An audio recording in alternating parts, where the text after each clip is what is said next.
anak-anak semua. Di SKKK Jakarta, kita boleh bersyukur untuk kesempatan dapat mendengarkan firman Tuhan, belajar firman Tuhan bersama-sama dengan anak-anak kelas 4 sampai 6. Perkenalkan, nama Miss Maria Natalia dari Sekolah Kristen Kalang Kudus di Solo. Wah, siapa yang pernah ke Solo nih? Iya, waktu pandemi ini susah ya, tapi nanti biarlah ada kesempatan kalau ke Solo bisa main-main, ketemu sama Miss Maria juga boleh. Kita berdoa dulu ya sebelum kita akan belajar kebenaran firman Tuhan. Mari kita berdoa. Tuhan Yesus yang baik, terima kasih untuk kesempatan yang indah yang Tuhan percayakan kepada kami untuk dapat belajar firman Tuhan.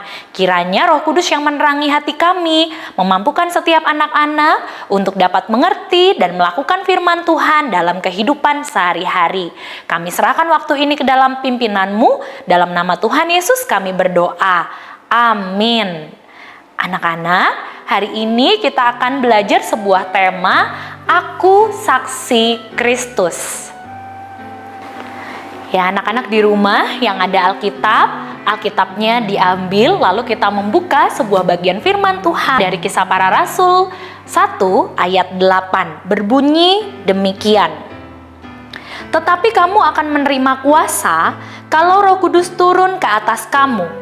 Dan kamu akan menjadi saksiku di Yerusalem dan di seluruh Yudea dan Samaria dan sampai ke ujung bumi. Anak-anak, tadi ada temannya Miss Maria yang mau cerita sesuatu. Sebentar ya, Miss Maria coba bawa dia ke sini untuk cerita juga sama anak-anak di rumah. Halo teman-teman semua, nama aku Nini. Halo Miss Maria.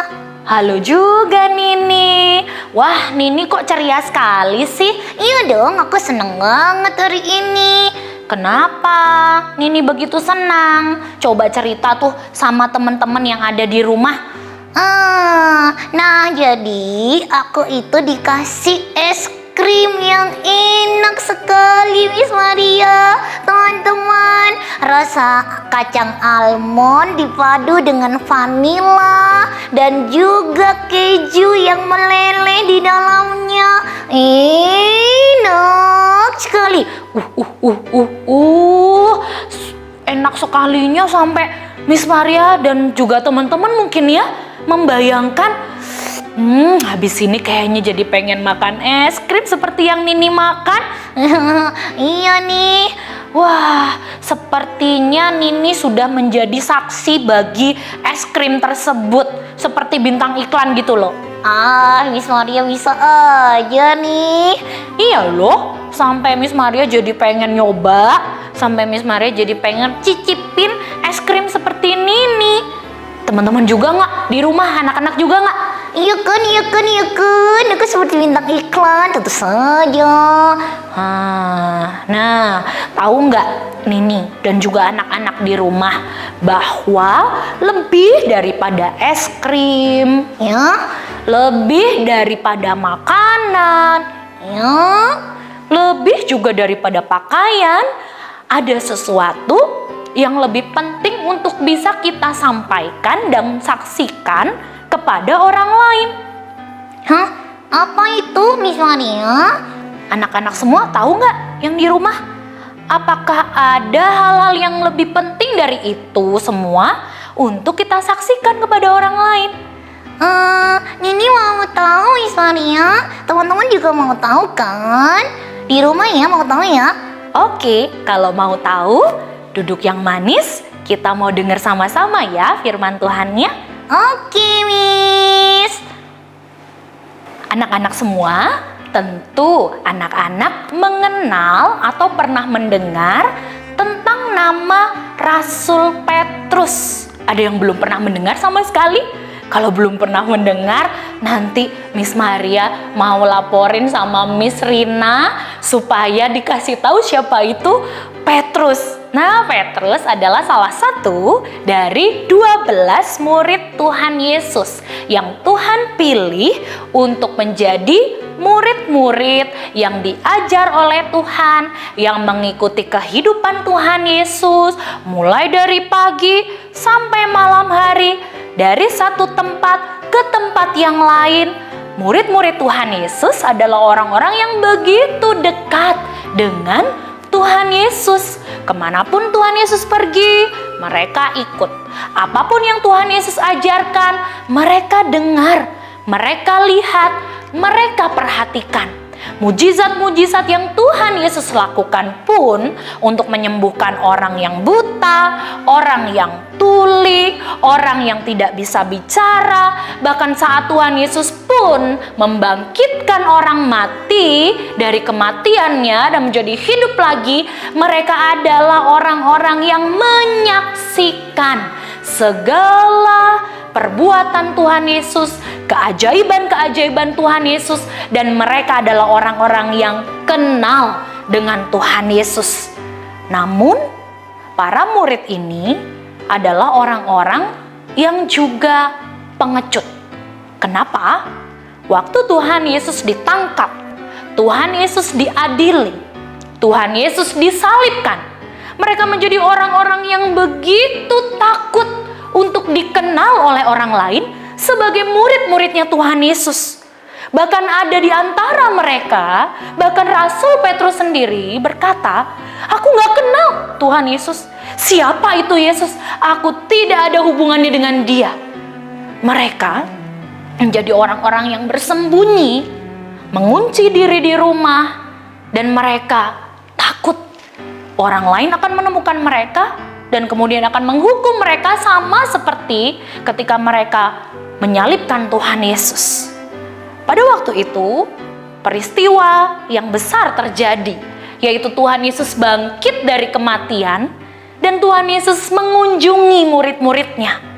Mereka yang pada waktu itu sedang berada dalam rumah yang tertutup, yang terkunci rapat, tapi tiba-tiba Tuhan Yesus ada di tengah-tengah mereka, dan kemudian murid-murid ini pun benar-benar menyaksikan dengan mata kepala mereka sendiri bahwa Yesus itu yang sudah disalibkan dan mati, pada hari yang ketiga dia kemudian bangkit. Memang pada waktu sebelumnya mereka sudah dengar Tuhan Yesus sendiri yang bilang, "Aku akan mati dan aku akan dibangkitkan pada hari yang ketiga." Tapi pada waktu itu murid-murid tidak ada yang percaya, mereka tidak mengerti. Tapi ketika Tuhan Yesus yang sudah bangkit itu ada di tengah-tengah mereka, mereka menjadi orang-orang yang begitu percaya kepada Tuhan, bahwa Ia bukanlah manusia biasa, bahwa Dia adalah sungguh juru selamat yang sudah melakukan penebusan yang sempurna atas manusia berdosa. Dia bukan hanya mati, tapi Dia adalah Tuhan yang sudah bangkit dari antara orang mati. Setiap orang yang percaya kepada Tuhan Yesus akan mendapatkan hidup yang kekal. Dan inilah yang kemudian menjadi titik balik dari orang-orang, dari murid-murid Yesus yang begitu pengecut, begitu takut, begitu tidak mau dikenal sebagai murid-murid Yesus. Tuhan mengutus mereka untuk menjadi saksi-saksinya. Tadi kita sudah membaca di Kisah Para Rasul, pasal yang pertama ayat yang ke-8. Tuhan mengutus mereka untuk menjadi saksinya di Yudea, di Samaria, bahkan sampai di seluruh dunia. Artinya Tuhan mengutus mereka untuk menjadi saksi akan apa yang telah mereka lihat dari diri Yesus, apa yang telah mereka pelajari dari Tuhan Yesus, dan mereka diutus untuk menjadi saksi bagi banyak orang supaya mereka pun mengenal Tuhan Yesus dan percaya kepada Tuhan Yesus. Waktu itu Tuhan ketika Dia naik ke surga, Tuhan pun berjanji akan menyediakan penolong untuk para murid, yaitu Roh Kudus. Dan memang Roh Kudus itu pada hari Pentakosta hadir dan terus menguatkan setiap murid-murid. Ketika mereka sudah menerima Roh Kudus, maka mereka kemudian pergi ke berbagai tempat. Ada yang pergi ke Afrika, ada yang pergi ke Yunani, ada yang pergi ke India, ada yang pergi ke Bulgaria.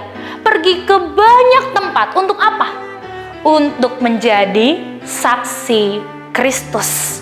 Mereka dengan begitu berani, bahkan sampai mereka harus mati untuk mempertahankan imannya kepada Tuhan Yesus. Mereka tetap menyaksikan tentang Tuhan Yesus. Mereka tetap memberitakan siapa itu Tuhan Yesus kepada orang-orang yang belum mengenal Tuhan. Sehingga kemudian banyak orang menjadi orang yang percaya kepada Tuhan Yesus. Bahkan kalau kita yang ada di Indonesia ini pun akhirnya kemudian mendengar berita Injil, itu adalah karena ada orang-orang yang Tuhan utus, Tuhan pakai untuk menyaksikan berita Injil Tuhan, untuk menyaksikan tentang kasih Tuhan, sehingga hari ini engkau dan saya dapat mengenal siapa itu Tuhan Yesus.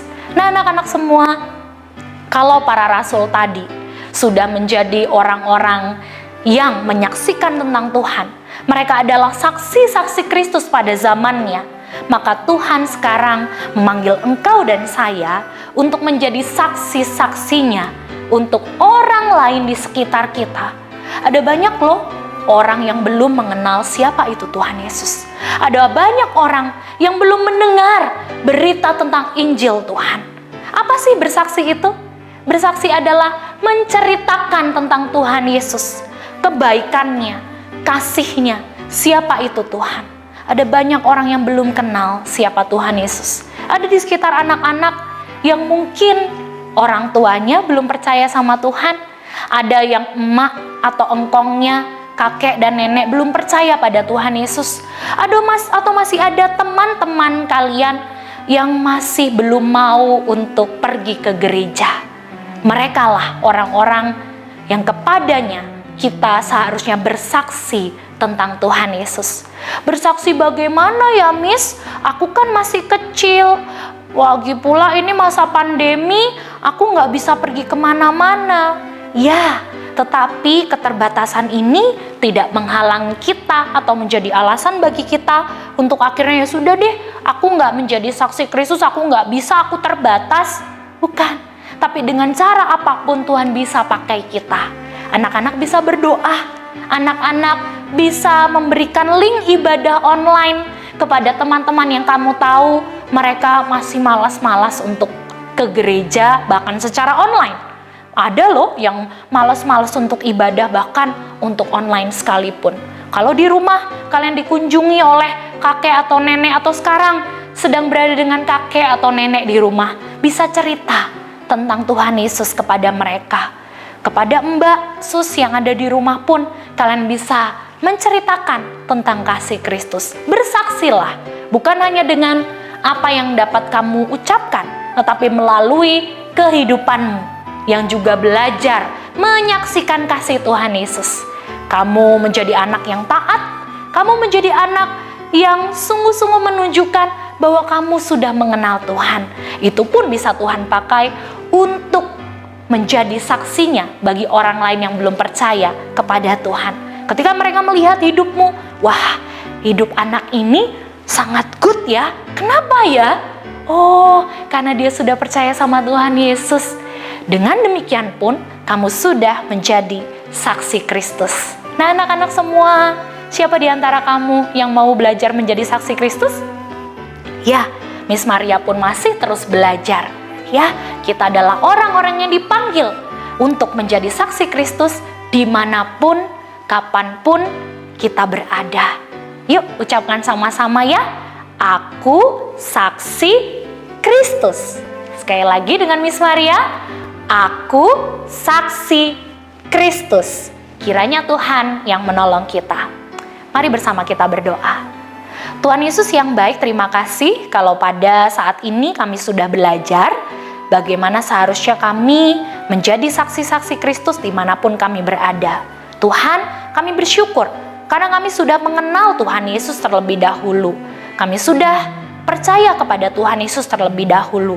Dan kiranya Injil Tuhan yang sudah kami kenal, Tuhan Yesus yang sudah kami sayangi, tidak berhenti berita itu hanya ada pada kami, tetapi kami juga mau belajar mengenalkan kepada orang lain yang belum percaya kepada Tuhan. Tuhan berilah keberanian, Tuhan berilah semangat, berikan kepada kami pertolongan, sehingga kami bisa menjadi saksi Kristus dimanapun kami berada. Terima kasih Bapak yang baik, Tuhan berkatilah setiap anak-anak di SKKK Jakarta, kiranya mereka pun boleh terus bertumbuh dalam iman percaya mereka kepada Tuhan.